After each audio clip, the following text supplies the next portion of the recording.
ನಮ್ಮಲ್ಲಿ ಸರ್ಕಾರಿ ಮತ್ತು ಖಾಸಗಿ ಕಲ್ಲು ಕ್ವಾರೆ ಮತ್ತು ಮರಳು ಘಟಕಗಳ ಬಗ್ಗೆ ಕೇಳಿದ್ದೆ.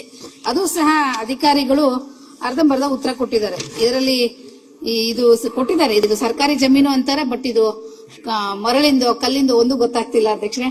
ಈ ರೀತಿ ಅಧಿಕಾರಿಗಳು ಕೊಟ್ಟಿರ್ತಕ್ಕಂಥ ಇದು ಅರ್ಧಂಬರ್ಧ ಉತ್ತರ, ಈ ತರ ಅಧಿಕಾರಿಗಳು ಸಭೆಗೆ ಮಿಸ್ಗೈಡ್ ಮಾಡಿದ್ರೆ ಹೇಗೆ ಅಂತ ಕೇಳ್ತಾ ಇದ್ದೀನಿ. ಈಗ ನೀವು ಹಂಗೂ ಕೊಟ್ಟಾರ ಹಿಂಗೂ ಕೊಟ್ಟಾರ ಅನ್ಬೇಡ. ಅದಕ್ಕೆ ನಾನು ಸ್ಪೆಸಿಫಿಕ್ ಆಗಿ ಹೇಳ್ರಿ, ಇಂಥದ್ದಾಗಿಲ್ಲ ಇಂಥದ್ ಮಾಡ್ರಿ ಅಂತ ನಾನು ಕೇಳಿ. ಅಲ್ಲ ಸರ್, ನಾನ್ ಕೇಳಿದ್ದು ಸ್ಪೆಸಿಫಿಕ್ ಆಗಿನೇ ಕೇಳಿದೆ. 2023ರಿಂದ ಈವರೆಗೆ ಎಷ್ಟು ಅನುದಾನ ಬಂದಿತ್ತು ಅಂತ ಹೇಳಿ ಅದ್ರ ಲಿಸ್ಟ್ ಅನ್ನು ಕೇಳಿದೆ. ಅದನ್ನ ಕೊಟ್ಟಿಲ್ಲ ಅವರು ಅಂತ ನಿಮ್ಗೆ ಹೇಳ್ತಾ ಇರೋದು. ಈಗ ಅದ್ರ ಬಗ್ಗೆ ಶಿವಮೊಗ್ಗ, ಭದ್ರಾವತಿ, ತೀರ್ಥಹಳ್ಳಿ ಅದ್ರ ಬಗ್ಗೆ ಎಲ್ಲ ಸಾಕಷ್ಟು ಅದು ಕೊಟ್ಟಿದ್ದಾರೆ ಅಧ್ಯಕ್ಷ. ಲಿಸ್ಟ್ ನೋಡಿ, ಅನುಬಂಧ ಕೊಟ್ಟಿದ್ದಾರೆ ನೋಡಿ ಸರ್. ಅದ್ರಲ್ಲಿ ನೋಡಿ, ಅದ್ರಲ್ಲಿ ಬರೀ 22ವರೆಗೂ ಮಾತ್ರ ವರ್ಕ್ ಲಿಸ್ಟ್ ಇದ್ರಲ್ಲಿದೆ. ಅನುಬಂಧ